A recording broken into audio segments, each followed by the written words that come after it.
पहा नवीन एपिसोड्स एकदम add free.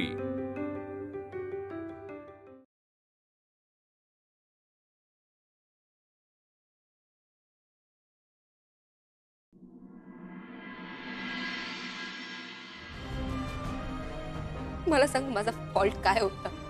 मी फक्त तुझ्यावर प्रेम केले। I love you Sachin. आणि आपण ज्याच्यावर प्रेम करतो आपल्याला वाटतं ना की तो माणूस मला पण प्रेम केला पाहिजे। त्यात काय चुकीचं आहे? आणि गोष्टी असं घडलं की मला वाटलं पैसे देऊन जर ते होत असेल तर काय चुकीचं आहे त्याच्यात? आणि सचिन मी नाही गेली होती वल्लीकडे, वल्ली आली होती माझ्याकडे पैसे मागून। स्वतःच्या प्रेमाचा सौदा किंवा डील हे असं करणं ही मला डोक्यात स्वप्नात कुठेच नाही आला होता। Trust me. माहितीये जेव्हा वल्ली टिफिन घेऊन यायची ना ऑफिस मध्ये, तुम्ही सोबत हसायचे, बोलायचे, काळजी घ्यायची ती, मला एवढा जेलसी फील व्हायचं ना। मला असं वाटायचं का का तू तू मला पाहिजे होता तू। पण हळू हळू हळू वल्ली कशी आहे तिचा खरं रंग माझ्या समोर येत गेला। ती फक्त एक सेल्फिश बाई आहे, तिला पैशांशिवाय काहीच दिसत नाही। जेव्हा तिला कळालं ना की मी तुझ्यावर प्रेम करते, ती एवढा खालच्या दाराला गेली की माझ्याकडून पैसे मागायला लागली। सचिन ऑफिसला यायला पाहिजे, पैसे दे। सचिन तुझ्यासोबत जेवायला पाहिजे, पैसे दे। सचिन सचिन तुझ्यासोबत वेळ घालवायलाच पाहिजे तर पैसे दे। आणि मी वेडी, ज्या बाईला आपल्या स्वतःच्या नवऱ्याशी प्रेम नाहीये तर मग हरकत नाही ना पैशांची डील करायला, काय प्रॉब्लेम आहे? ती सेल्फिश बाई, तिला काहीच झालं नाही पण सगळं शिक्षा मी भोगते। का का माझ्यावर विश्वास ठेव सचिन, मला तुला हर्ट नाही करायचं। मला फक्त भीती वाटत होती की मी तुला गमवेन आणि मला नाही तुला गमवायचं, म्हणून या सगळ्या धडपडात गेली। आता पण असं विचार येतो तू अचानक मला रेसिग्नेशन द्यायला आला तर मी काय करणार? माझ्याकडे काय ऑप्शन आहे?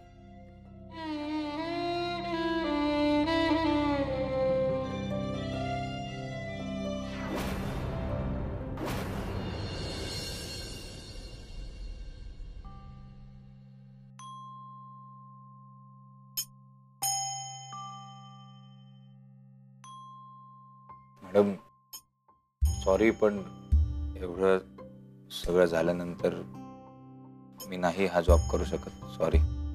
इट्स ओके, सॉरी नको म्हणूस। मला माहितीये तुझ्यावर तुला खूप त्रास होते जे काही गोष्टी घडते, तू प्लीज प्लीज सॉरी नको म्हणू।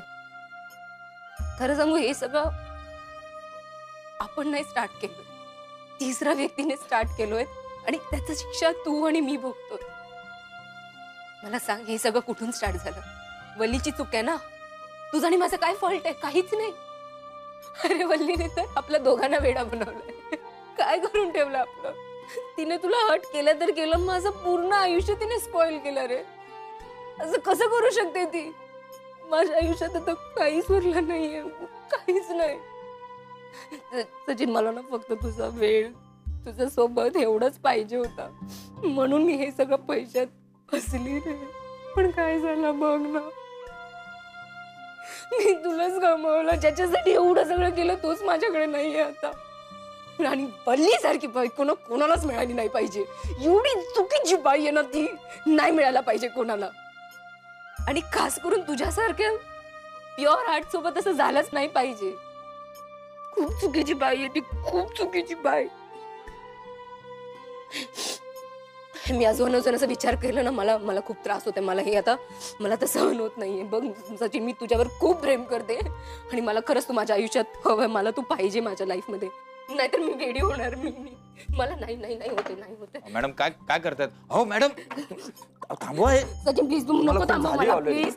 Madam please please please Sachin please madam तुम्हाला खूप झाली आहे, ऐका ना। प्लीज मॅडम प्लीज ऐका। मी मला जीव घेता पण नाही दिला स्वतःचा। मला हे त्रास सहन होत नाहीये, कळत नाहीये मला कसं होतंय, मी काय करू मला कळत नाही। या अवस्थेत रे मी आता,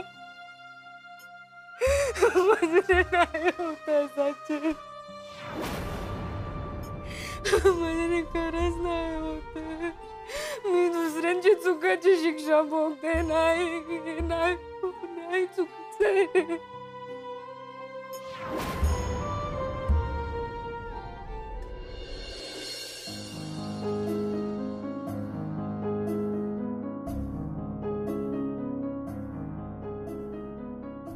दिस इज ब्रिलियंट मम्मा. मी तुझ्या समोर उभी आहे, माझी चिडचिड होते ते काही. तू ना नीलला फोन कर. मी एक मिनिट बाळा, अगं तुमची इतकी चिडाचिड झाली, किती बोलली आहेस तू त्याला. मग कोणीतरी बघायला नको का की तो कुठे गेला, काय करतोय. आणि तो मला बोललाय ते किती भीषण विचार आहेत त्याचा. ऐकलंस ना तू आता. हो राधा, पण बघ ना, म्हणजे तो त्याच्या घरापासून इतका लांब राहतो. अगं त्याचे आई बाबा तिथे जळगावला असतात. मग कोणीतरी काळजी करायला नको का की तो कुठे गेलाय, काय करतोय, त्यानं खाल्लं का. कूल बस विचारत. चालू दे तुझं, व्यवस्थित चालू दे. माझं काही म्हणतं नाहीये, फक्त त्याची काळजी करतो. आपण बोलूया पण तू आधी हळू हळू बाळा. Very good. सांग. मला ना खूप हर्ट झालंय मम्मा, कारण त्याचं वागणं मला अजिबात पटलेलं नाहीये. अजिबात पटलेलं नाहीये. हो, मला मान्य आहे, पण कपल आहात ना तुम्ही, तर नेहमी सगळेच विचार एकमेकांना पटतीलच असं नाही. कधीतरी आपणही थोडं समजून घ्यायला हवं. तो घेतो का समजून? हो, घेतो ना. मी बघितलंय, नील नेहमी समजून घेतो, अगदी शांतपणे बोलतो. आणि ऑफकोर्स तू सुद्धा बऱ्याच वेळा जुळवून घेतेस त्याच्याशी, पाहिलं मी. मला एक कळत नाहीये, आजवर मला कोणीही कपड्यांवरनं बोललं नाहीये. तू सुद्धा बोलली नाहीस कधी. मग हा कोण लागून गेला मला हे घाल हे नको घालूस असं सांगणार. I just don't get it. तेच तर म्हणतेय मी, नेहमी नील असा कुठे बोलतो, किती शांतपणे बोलतो तुझ्याशी. Exactly mama. नेहमी कुठे वागतो हा असा? कारण नील असा नाहीच आहे. लिटरली तो आत्ता आल्यापासून मला सतत असं वाटत होतं की मी कुठल्या तरी एका वेगळ्याच मुलाशी बोलते. किती विचित्र वागत होता यार. हो ना बाळा, म्हणूनच तर म्हणते, एखाद वेळेला जर असा वागला, असा बोलला, तर आपण समजून घ्यायला नको का. म्हणजे तो असं बोलला यापेक्षा तो असं का बोलला याचा विचार करायला काय हरकत नाही का. अच्छा, म्हणजे थोडक्यात काय, तर तू त्याला परत एकदा फोन करून तू बरा आहेस ना, तू कसा आहेस, कुठे असं सगळं विचारणार आहेस. दॅट्स ग्रेट यार. म्हणजे थोडक्यात काय, परत एकदा मला सोडून तुला बाकी सगळ्यांची काळजी. असं अजिबात नाहीये राधे. फोन झाला की पुन्हा तू आणि मी आज इथेच राहणार आहे तुझ्यासाठी. Don't bother. सचिनचा काहीच रिप्लाय नाही. काय चाललंय विचारायला हवं. एकट्याला सोडून आले त्याला. ठीक आहे, मी नाही पिणार आहे. मी नाही पित. मी शांत. मी ठीक आहे. हा, पण जे काही खोटा आरोप माझ्यावर लावलाय ना, ते सगळं मला प्रूव्ह करायचंय. मी एवढी चुकीची नाहीये. तुला आठवतं तू सुट्टी घेतला होता. वल्लीने तुला सुट्टी घ्यायला लावलं, कारण मी तिला पैसे देणे बंद केलं ना. म्हणून जेव्हा मी तिला पैसे दिले ना, तू बरोबर आला ऑफिसला, कारण तिने तुला सोडलं, पाठवलं तुला ऑफिसला यायला. तू आत्ता काम करू नकोस आणि तू आज सुट्टी घे. मला असं वाटतं की आता आराम पुरे झाला. आता तू ऑफिसला जा. चल. ते काय, हा हॉटेल तर लक्षात आहे ना, की विसरला. तुझ्या बायकोला तुझ्यासोबत सुंदर वेळ घालवायचं होतं.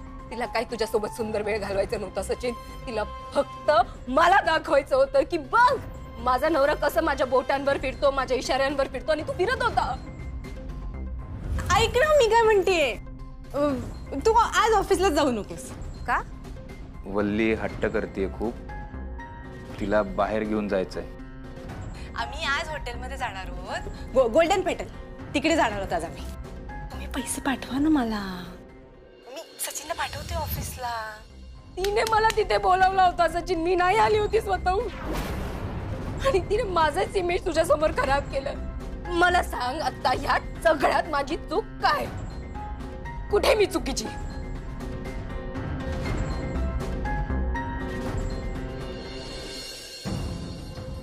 माझं ना डोकं चालत नाही आता. मग काय चाललंय?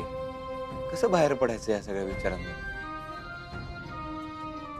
Sachin, really sorry. मला पण प्लीज तू विचार नको करूस. कसं शक्य आहे मॅडम? विचार कुठे थांबवताय? तर मला ना काय करावं तेच कळत नाही आता. माझ्याकडे एक सोल्युशन आहे डोकं शांत करण्यासाठी.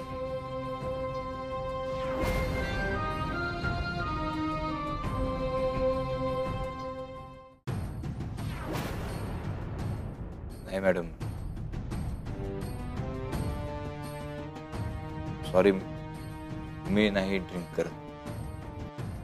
सचिन बघ, मला माहिती तू एक जेंटलमॅन आहे, पण कधी कधी आपलं आयुष्य एवढं उद्ध्वस्त होतं ना, जे त्रास झाला ना त्याला विसरण्यासाठी आपल्याला कसला तरी आधार लागतो, आणि हे ते आधार आहे. घे. माझ्या घरच्या सगळ्या वातावरणाला आणि संस्कारांना शोभणार नाही हे नको. काय ती वल्ली शोभते?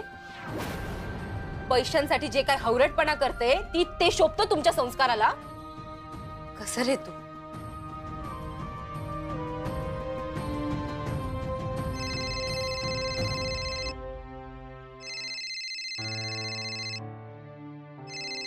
सॉरी, मला फोन घ्यावा लागेल.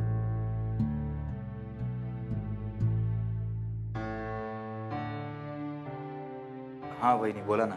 सचिन, बरास ना? अरे, राधाचा फोन आला होता. फार अपसेट होती, म्हणजे रडतच होती. जरा बिनसलाय काहीतरी म्हणून आले घाईघाईनं. अरे बापरे. अहो नाही नाही, ठीक आहे वहिनी, काही हरकत नाही. मी पण बाहेरच आलोय जरा. तू बाहेर गेलास? बरं, ठीक आहे, पण काळजी घ्या स्वतःची. हो वहिनी, ठीक आहे. तुम्ही काळजी नका करू.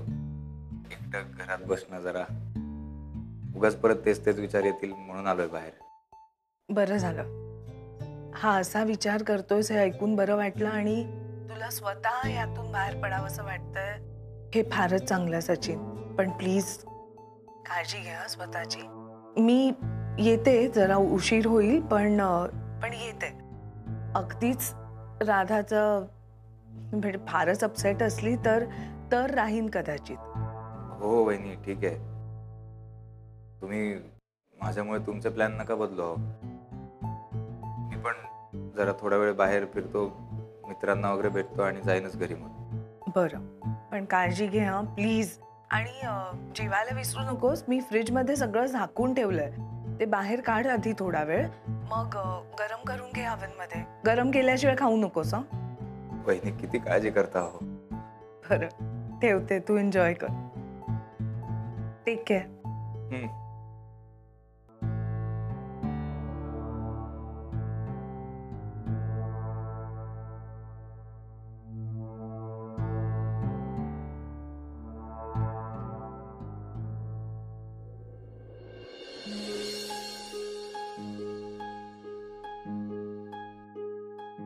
माझ्या वहिनींचा फोन होता. काळजी करतायत माझी. मी आता कुठे असं विचारत होते त्या.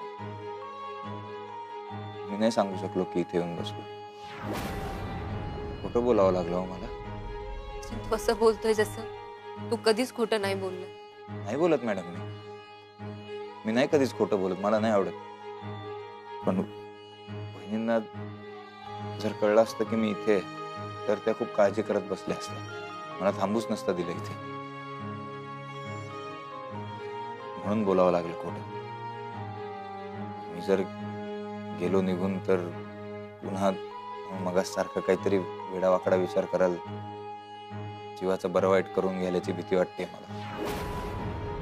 आणि माझ्या बायकोच्या आवरटपणामुळे, माझ्या बायकोच्या चुकीमुळे तुमच्यासोबत असं काय झालं तर ना, आयुष्यभर माफ नाही करू शकणार मी स्वतःला. म्हणून थांबतोय इथेच. थँक्यू सचिन. तू एवढा विचार करतोस. तू जर माझा एवढा विचार करत असशील तर तू वल्लीचा किती विचार करत असणार ना. करणारच ना मॅडम. कशी असली तरी बायको आहे माझी. पण तुझ्यासारख्या माणसाला अशी बायको कशी काय मिळाली? तिला कोणत्याही माणसांची किंमत नाहीये. मला बोलताना पण कसं तरी वाटते तिने तुला फर्निचर विकल्यासारखं विकलं मला. ही तुझी बायको? मला फक्त एकच गोष्टी पाहिजे होतं रे सचिन, मला तुझ्या सोबत पाहिजे होतं. तुझी वेळ पाहिजे होती, तुझं प्रेम पाहिजे होतं म्हणून हे सगळं केलं. आणि वल्ली आणि माझ्यामध्ये डील पण हेच झालेलं की ती तुला ऑफिसमध्ये पाठवणार आणि मी त्याचे पैसे देणार. मला नाही माहिती की तुला आठवते की नाही आठवत, पण माझ्यासोबत राहा म्हणून फोन, ओव्हर टाइम कर म्हणून तुला जे फोन यायचं, आणि जेवायला एकत्र बसा, तुम्ही सोडा तिला गाडीने, काय तुम्ही असं करताय. आणि पिकनिक सुद्धा तिने मला बोलवलंय सचिन, की आपण दोघे एकत्र वेळ घालू. हे सगळं माझ्या डोक्यातलं नाहीये. रिया मॅडम,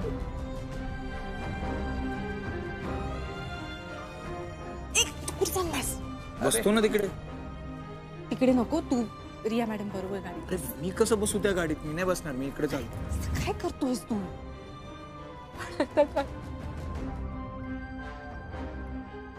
मी सगळं गमावलंय. माझ्याकडे तर काहीच नाही राहिलं, काहीच उरलं नाहीये. खूप चुकीची बाई आहे ती. बघ तिने केवढा मोठा डाव खेळलाय. आपण फक्त एक पपेट होत जे नाचत गेलो, काय विचार न करता काय करून ठेवलं.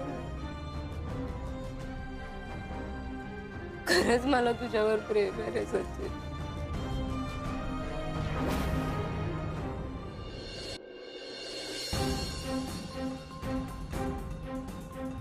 तू आणि तुझे विचार, गेट लॉस्ट.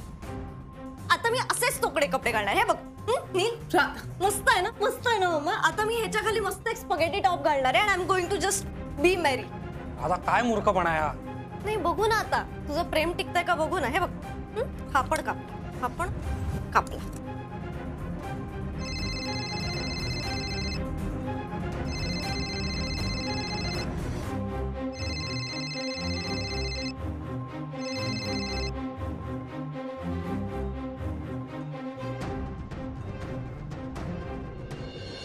बोला मॅम.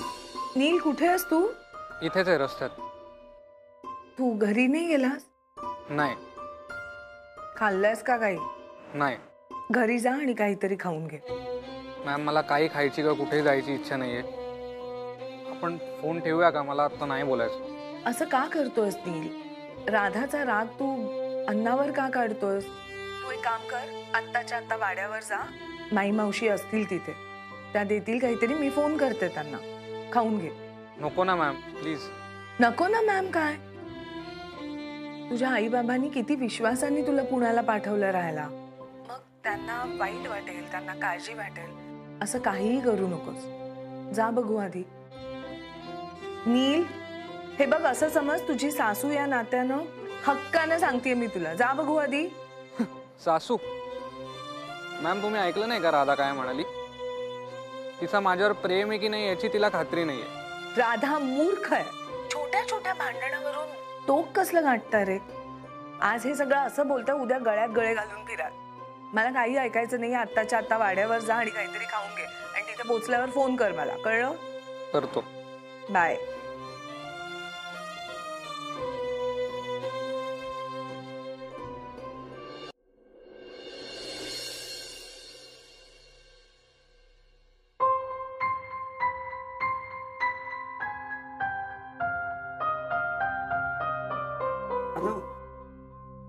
बसू का? बस अगं, विचारतीयस का? नाही ग, म्हटलं अपसेट असेल, तुला एकटीलाच बसायचं असलं तर म्हणून विचारलं. तुझ्या बरोबर तरी कुठे वेळ मिळतो आई? घरी येतेच कुठे मी? तेव्हाच येते ना, जेव्हा काहीतरी काम असतं किंवा काहीतरी बिनसलेलं असतं. ठीक आहे का? आता तुला तुझा संसार आहे, तुझं आयुष्य आहे. काय अर्थ आहे या सगळ्याला? का? काही झालंय? म्हणजे अगं, आपण आधी माणसं जोडतो, नाती जोडतो, मग ती टिकवायचा प्रयत्न करतो. टिकली तर टिकली, नाही टिकली तर त्यातून बाहेर पडण्याचा प्रयत्न करतो. सगळं असं छान अलबेल नाही का राहू शकत आई? माणसं एकमेकांवर प्रेम करतात म्हणून एकत्र येतात की नाही? मग ते प्रेम अचानक गटांगळ्या का खाऊ लागतं? हे बघ, आपल्या भोवती माणसं आहेत म्हणून आपल्या जगण्याला काही अर्थ आहे. जगण्यात चढ उतार नसतेस, तर काय अर्थ आहे त्या जगण्याला? माणसं भांडणामधून आणखी जवळ येतात, जास्त समजून घेतात एकमेकांना. आणि कधीतरी भांडणातून माणसं कायमची दुरावतात. पट्याशी भांडण झालंय? नाही ग, पण त्याशी काय त्याचं काय, आमचे मतभेद होतच राहतात. पण हेच बघ ना, राधा, नील, सचिन, वल्ली, त्यांचं तर फारच वाईट झालंय ग. वल्ली करायची वेडेपणा मधनं मधनं, पण आता जे झालंय ते भयंकर आहे. तिचं ना प्रेम आहे सचिनवर, खरंच आहे, पण तिला वागायचं कसं हेच कळत नाही. कसलं प्रेम? मी जर कुंदाच्या जागी असते ना, तर मी सरळ सांगितलं असतं, वाडा सोडून बाहेर हो आधी. आई, मग काय, मला नाही आवडत असं कोणाला पाठीशी घालायला. हा, एक मात्र बरं आहे, या वेळेला सचिननी मोठ्या मनाने तिला माफ तरी नाहीये केलेलं. तो घराबाहेर पडला.